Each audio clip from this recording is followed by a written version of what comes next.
আসসালামু আলাইকুম প্রিয় এইচএসসি পরীক্ষার্থী। আশা করছি তোমরা সবাই অনেক ভালো আছো, সুস্থ আছো। এখন থেকে নাইমুরস বাংলা ইউটিউব চ্যানেল এবং পেজে এইচএসসি বাংলা দ্বিতীয় পত্রের বোর্ড প্রশ্ন সলভিং ক্লাস দেওয়া হবে। সেই ধারাবাহিকতায় আজকের ক্লাসে আমরা ব্যাকরণিক শব্দ শ্রেণীর বোর্ড প্রশ্ন সলভ করব। আজকের ক্লাসে আমরা ঢাকা বোর্ড 2025 সালে ব্যাকরণিক শব্দ শ্রেণী থেকে যে প্রশ্নটা এসেছে সেটা সলভ করব। চলো আমরা ক্লাসটি শুরু করি। এইচএসসি বোর্ড পরীক্ষায় ব্যাকরণিক শব্দ শ্রেণী থেকে যে ধরনের প্রশ্ন এসে থাকে এরকম 8টি বাক্য দিবে। যে কোনো 5টি বাক্যের ব্যাকরণিক শব্দ শ্রেণী নির্ণয় করতে হবে। 1 নম্বর বাক্যে দেওয়া আছে পয়লা বৈশাখ বাঙালির উৎসবের দিন। পয়লা বৈশাখের নিচেই দাগ দেওয়া আছে। পয়লা বৈশাখ কোন ধরনের ব্যাকরণিক শব্দ শ্রেণী? বৈশাখ একটা মাসের নাম। আমরা জানি কোনো শব্দ দিয়ে যদি কোনো কিছুর নাম বোঝায় তাহলে সেই শব্দটি বিশেষ্য পদ।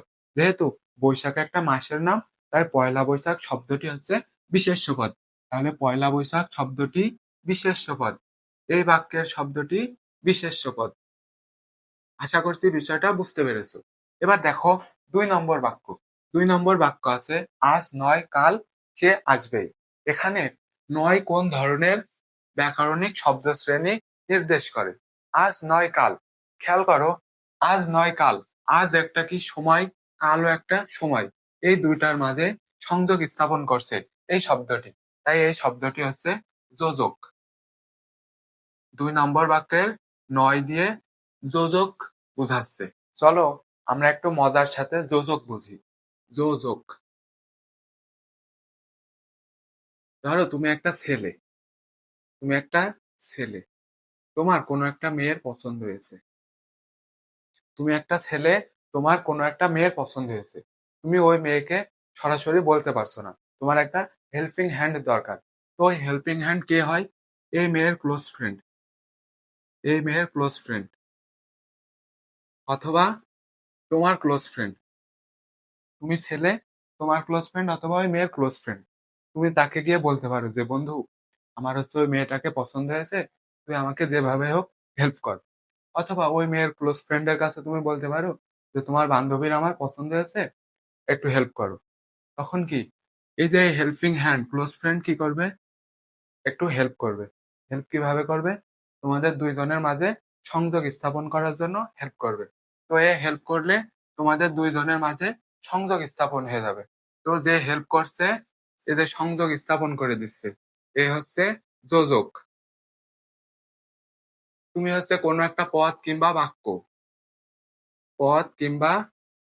বাক্য, এই মেয়েটাও কোনো পদ অথবা বাক্য। সংযোগ হচ্ছে কিসের সাথে? পদের সাথে পদ আর বাক্যের সাথে বাক্য। আর সংযোগ স্থাপন করছে কে? যোজক। তাহলে যোজক কি করে? পদের সাথে পদের সংযোগ আর বাক্যের সাথে বাক্যের সংযোগ ঘটায়। আশা করছি বিষয়টা বুঝতে পেরেছো। তাহলে 2 নম্বর বাক্যে আজ নয় কাল সে আসবে, নয় শব্দটি যোজক। এবার 3 নম্বর বাক্যটি দেখো। 3 নম্বর বাক্যটি হচ্ছে হে বন্ধু বিদায়। মানে তোমার বন্ধুকে তুমি বিদায় জানাচ্ছ, সম্বোধন করছো। এখানে একটু কি আবেগ মিশ্রিত আছে। দেখা যাচ্ছে তোমার কোনো বন্ধু কোথাও চলে যাচ্ছে, তুমি বিদায় দিতে যাচ্ছ। তোমার মনের মধ্যে কি একটু একটু হলেও খারাপ লাগবে। তখন তুমি বলছো হে বন্ধু বিদায়।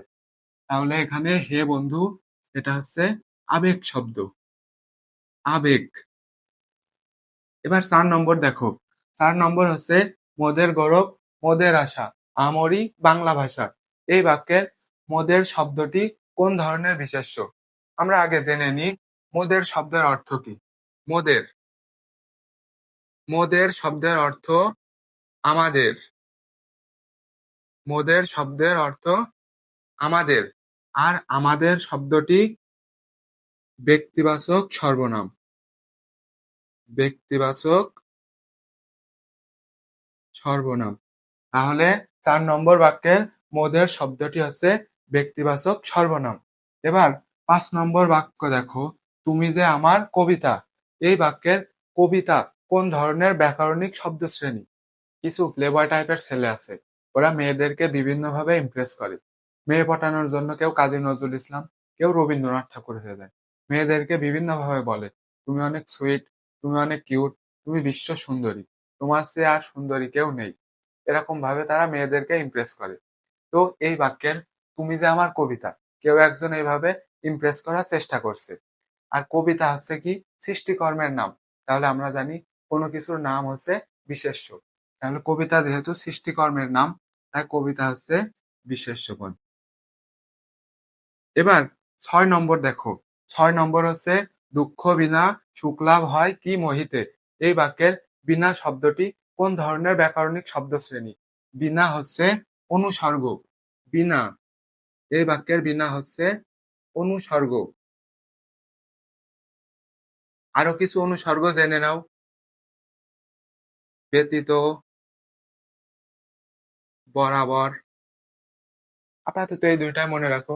এই দুইটা যেখানে দেখবা চোখ বুজে তুমি অনুসর্গ লিখে দিবা। এবার ৭ নম্বর বাক্য। ৭ নম্বর বাক্য হচ্ছে আমিন ও শামিন দুই ভাই। আমিন ও শামিন। দেখো, আমিন একটা বিশেষ্য, শামিন একটা বিশেষ্য। আর এরা কি দুই ভাই। এখানে কি ও মাঝখানে আছে। ও আমিন আর শামিনের মাঝে কি এখানে সম্পর্ক বানিয়ে দিয়েছে। আর এই সম্পর্কটা কি, এরা হচ্ছে দুই ভাই। তাহলে এই বাক্যের ও হচ্ছে যোজক। ও যোজক। এবার দেখো লাস্ট যে বাক্য সেটা হচ্ছে এগিয়ে চলেছে প্রতিবাদী মিছিল। এই বাক্যের মিছিল হচ্ছে কোন ধরনের ব্যাকরণিক শব্দ শ্রেণী? মিছিল কি এক দুইজনে হয়? মিছিল হওয়ার সময় কি অনেক মানুষ এক জায়গায় মিলিত হয়, অনেক মানুষের সমষ্টি ঘটে। তাহলে মিছিল হচ্ছে সমষ্টিবাচক বিশেষ্য। মিছিল তুমি এভাবে লিখে দিও, মিছিল হচ্ছে বিশেষ্য। ধন্যবাদ সবাইকে। দেখা হবে আরেকটি ক্লাস নিয়ে। নিয়মিত ক্লাস পেতে নাইমুর বাংলা ইউটিউব চ্যানেলটি সাবস্ক্রাইব করে রাখো।